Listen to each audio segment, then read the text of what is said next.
Hello, Gwenters, and welcome back for Wild Hunt Wednesday. We are going to be covering monsters today. I've got a really fun deck for you guys. I think of this one as a good launching point, good starting place. It is pretty effective. I've gotten some wins with it, but I do want to say the first time I actually played it was against a series all-out charge deck. It was totally my deck. Had like Becker's Dark Mirror, both Vandegrift and Siri, and I was really proud of how well that deck performed against this one. I was still getting used to how this deck works, but I'll give you guys a little walkthrough, let you know what I think about it, but I really want to hear your thoughts on how it can be improved, changed, etc. So here, I think the basic combo to think of here is Overwhelming Hunger gives you those three edible moments where you can consume units, or it's rather destroy. It's not technically consume, but it will give you obviously their Deathwish abilities. And the ones that are most famous with this are Maruna. Goliath is often included but not used, and then also Imperial Manticore. We've also seen in some decks Werecat getting that 1 point damage to all units on a row, and then if it dies, repeating that deployability on Deathwish. But here we've actually built in Radea, and I can't click on Weavis Incantation because her eye is too gross. I have that specific weird phobia of seeing those like pockmarks and things, so it's just I can't do it. But feel free to click on her yourself. In fact, just saying that gives me the heebie-jeebies.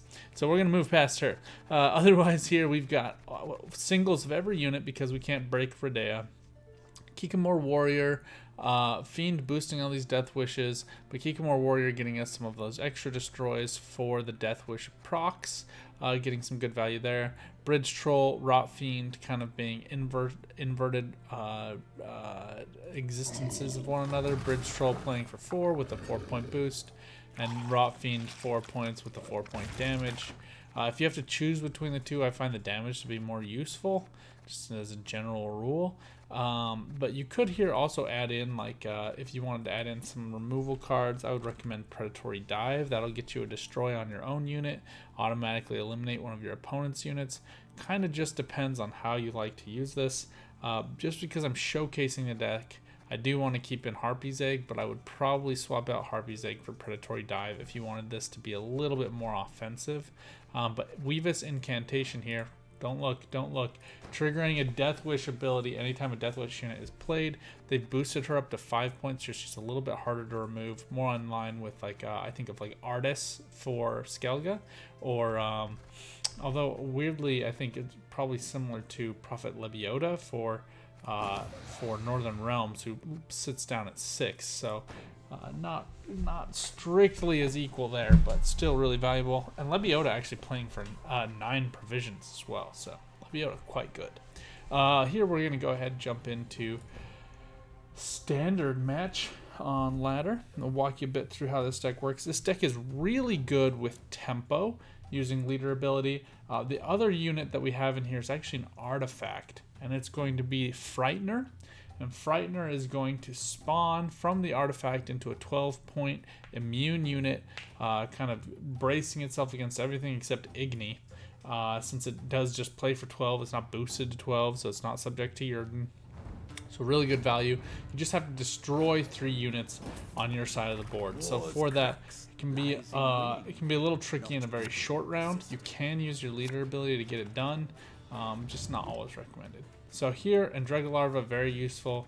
I like to keep Goliath, oddly enough, to play with Weavis, just because we can force out some of our opponent's units. But here I'm actually wanting to get as many Deathwish units as possible with this Fiend for carryover. So we got one here. Slizzard going to be probably the one we do keep to get some consumes here. Desert Banshee will, though, get boosted for each of these, so I think we'll actually keep Banshee. And here we go, we do get Weavis Incantation.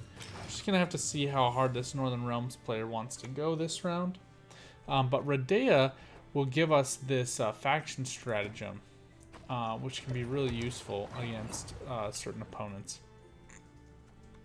And here I think we'll go for Iron Dragolarva. It can also be really good, I find, to use Radea to get one of the boosting cards. that can boost up Weave's Incantation. That way you don't have to use the Defender unit. It kind of just depends on how you feel about things. But here I think because we play this for science, we'll be getting out Desert Banshee, still kind of just judging what our opponent wants to do. Comes down with a lot of beef there. Getting one bullet in the chamber every turn we don't answer. So we'll go ahead and lay down Desert Banshee here. Go ahead and proc those Thrives. I also really like Werecat with Weave's Incantation because it will proc that damage twice. You just have to be thoughtful about what you're going to force your opponent to do at any given time. Forbidden Magic coming out. That is a much lesser used card. Very dangerous here as it's just going to come to a random row. So here I think we're actually just going to go ahead and get out our Cave Troll.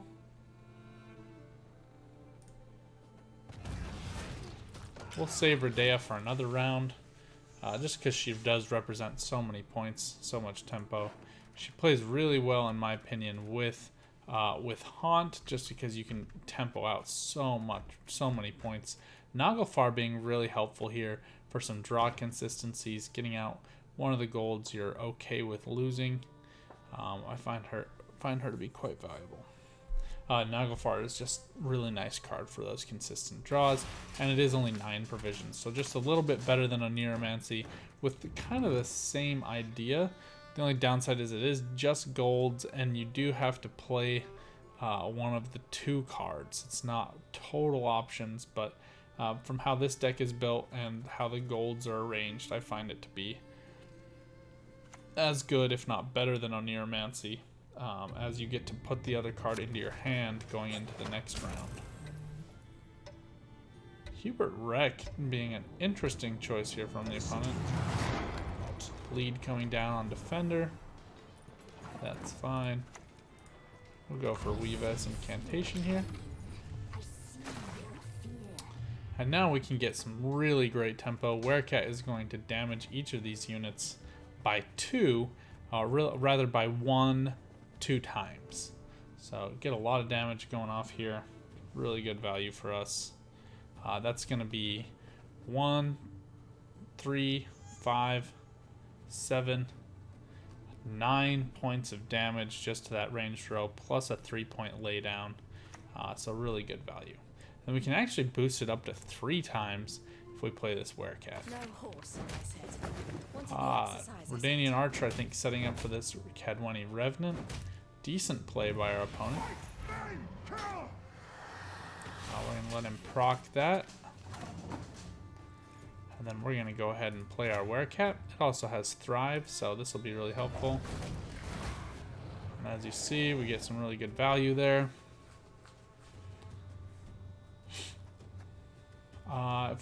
If we eat this now, we will only do 4 damage to our opponent, bringing them down to 19, and we lose 1 health point here. So not quite valuable enough for us to go for that.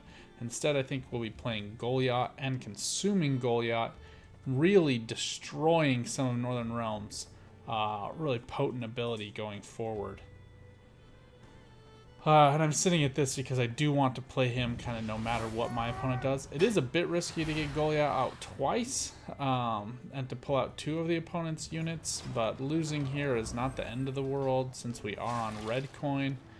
It's something that I have a high enough tolerance to go ahead and do here. And then Harpy's Egg here being also just really good cadence for us if we choose to go for that as well. Here we'll go ahead, pull out Goliath. We get out Bloody Baron. Everybody's behind a Defender, so he just loses a lot of value there. And then here we can go ahead and consume this Werecat whenever we need to. We don't need to do it right now, so we're just going to kind of sit on this. We did forget to play Fiend earlier. Not my greatest moment, but Fiend obviously plays best when you have a hand full of Deathwish cards. And you can see we still have some in our deck, but the highest number that we had was here in our hand. So it did mess that up just a little bit, but we did really want to get out some of our opponent's best cards. And Goliath also works very well if your opponent is in kind of a heads-up pass type of play. All right, here we can go ahead. Consuming Goliath's going to be a bit dangerous, so I think here we're just going to consume Werecat, and then we can go ahead and play down a unit that will get us the difference. We are losing 1 health, but we do have Weavess Incantation here, so I think Bridge Troll would get it for us, as would Harpy's Egg. Harpy Egg being just a little bit better blue coin play. Fiend won't quite be enough for us.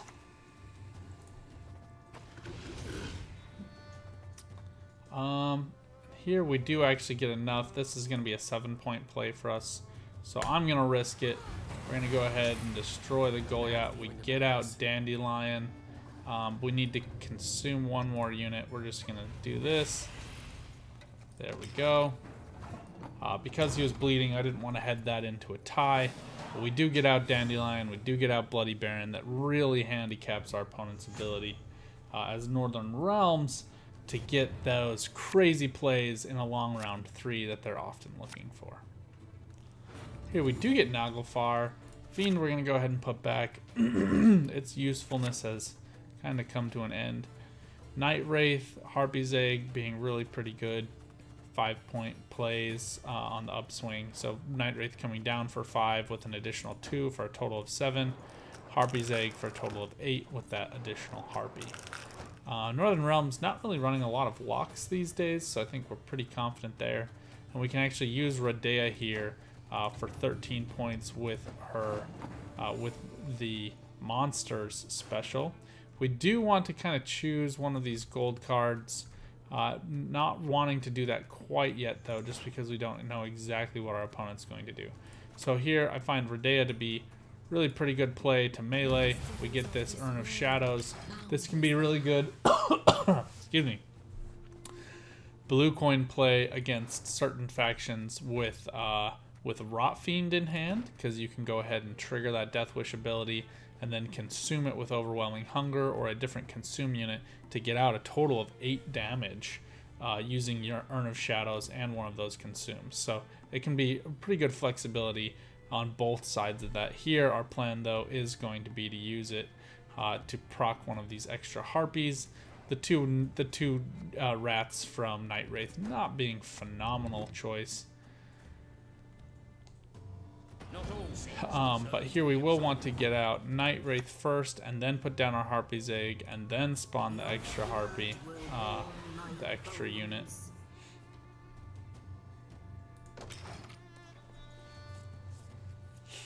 And here we see Prophet Lebiota, just as I had been discussing, 9 points, 9 provisions, 6 points on the board, and then gives those shields to every unit played next to him. So really good value, especially with formation cards like Shawnee. I do really like that tempo there. Here, I think we're actually just going to go ahead and use Barghest.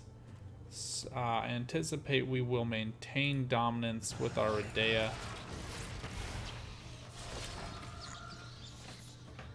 We can use Harpy's Egg to tempo out of this round. You do need to note that you need to play a unit with Deathwish with Haunt. So we may go for Naglfar, see what we get as our 2 options, and then go from there.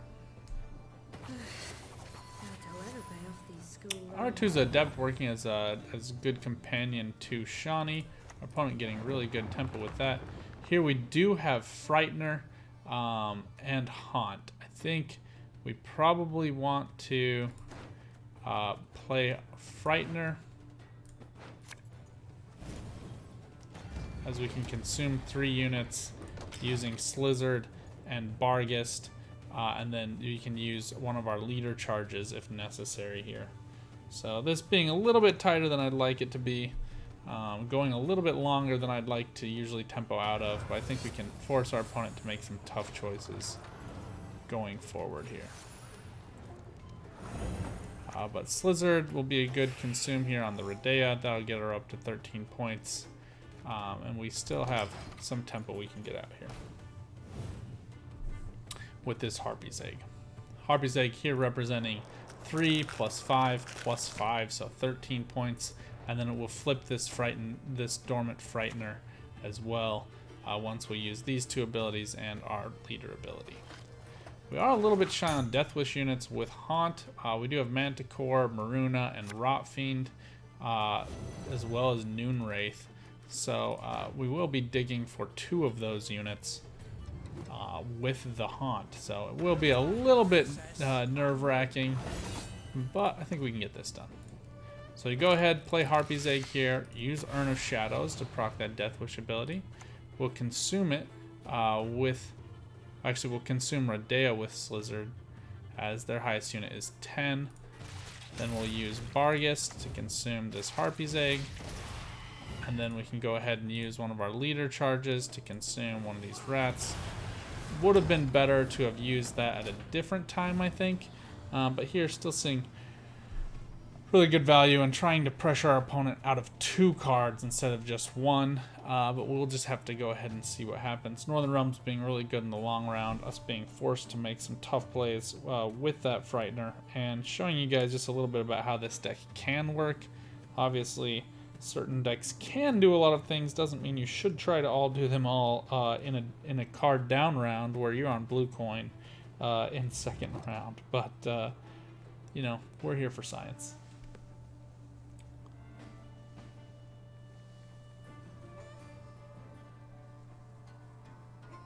Waiting to see what our opponent chooses to do next. I think our opponent doing a lot of math here.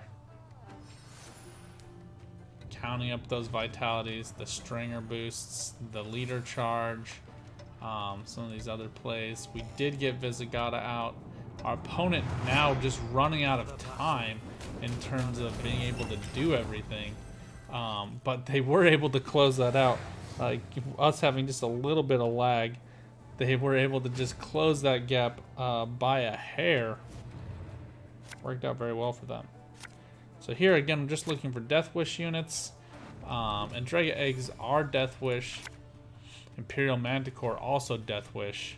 The Night Wraith, not necessarily the greatest of options, and I think Imperial Manticore is going to be our consume target with the Banshee. And Dragon Eggs do spawn 3 drones.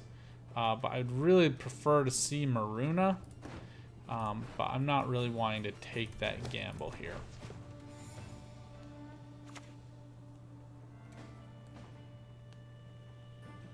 Our opponent is going to be able to have 4 turns, so that Carrack Frigate does represent a good number of points here. Imperial Manticore is only going to be able to destroy one of these 2-point units. So not the greatest of value in the world. But you know, it's gonna be all right. And then we'll use Manticore. It'll spawn the Barghest. We'll use the Barghest to consume Manticore. Leave Desert Banshee probably to consume these Endrega Eggs, and then proc out that final Night Wraith. That Barghest will consume to get the extra points from those extra 2 rats. Have to think through the plays here. Not a lot of really great removal, although we are going to remove a 3-point unit from how our opponent was able to place these around. So we'll go Manticore here. Barghest will come down, consume the Manticore, destroy the 1 unit with charges, and eliminating a soldier from the one side. So that actually was as good as we could have hoped. Targeting the Volunteer probably would have been the least helpful. But it all comes down to this. Are we gonna get it done? Go for Night Wraith here, consume with the Banshee, and then getting these extra 3 drones from the Barghest, representing really great value, really great tempo. Here you're seeing that just with a 7 provision and a 4 provision card, we were able to tempo up to 31 points in 3 plays. So really great value. Priscilla falling flat, not finding any value, not able to give any of those charges, and our opponent just kind of missing out on points there. So here, as you are able to see, some really great effectiveness against Northern Realms. Like I said, this is kind of just a template deck.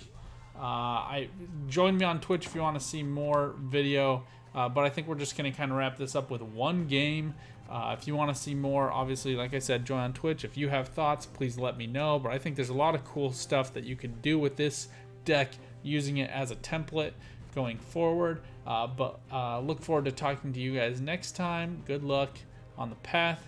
Keep on Gwenting.